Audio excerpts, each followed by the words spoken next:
Welcome to the Stay-at-Home Nurse Podcast. I'm your host, Deanna Cooper-Gillingham.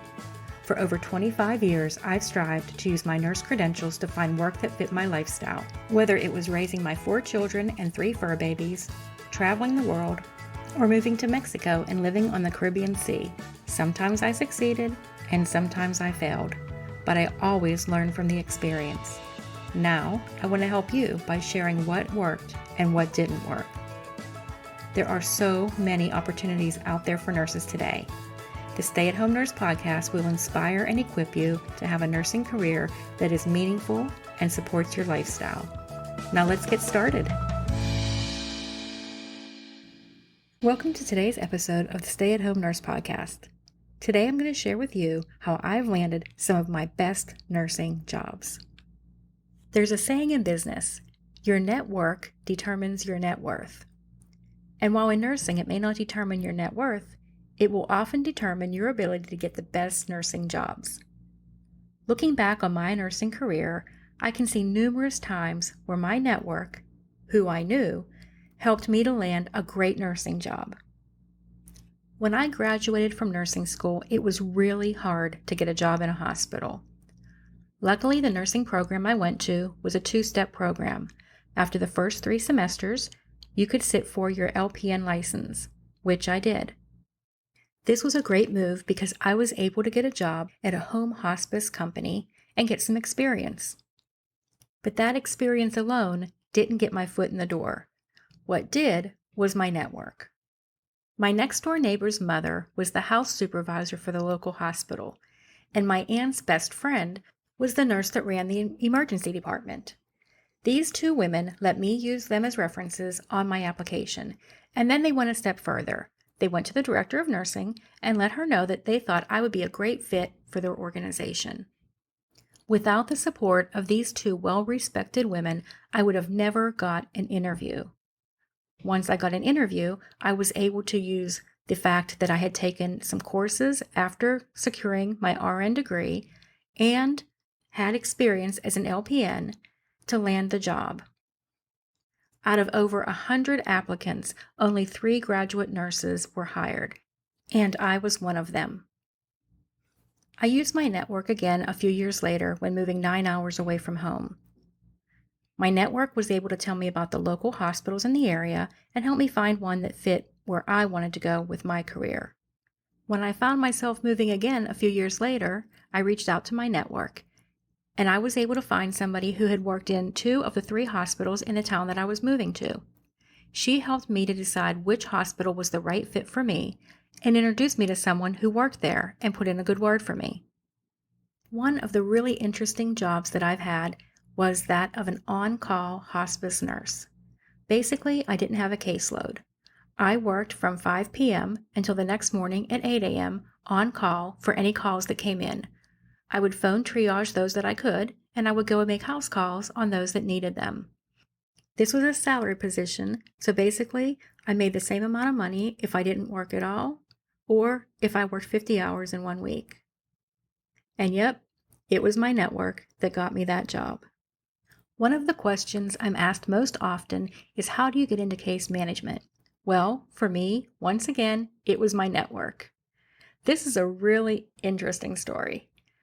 I had a friend who worked for an insurance company. She thought I would be a great fit for their case management department.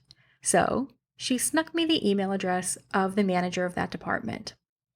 Not revealing my source, I sent her an email with my resume attached, letting her know I was interested in a position in her case management department. I didn't hear anything for over a week, so my friend snuck me her phone number, and I gave her a call. We talked for over an hour on that call, and by the end of the call, she was offering me a position and wanted me to come in and meet the director of the department. I could have never done that without the help of my network. A few years later, I determined that working from home was the next career move for me, so I reached out to a case manager that I knew that was working from home and asked her how she liked her job. She loved it. I asked her if there were any openings, and she said she thought there were, so she reached out to her manager and found out there was an opening coming up in the near future. Once again, I was able to get my resume to the hiring manager before the job listing was ever posted.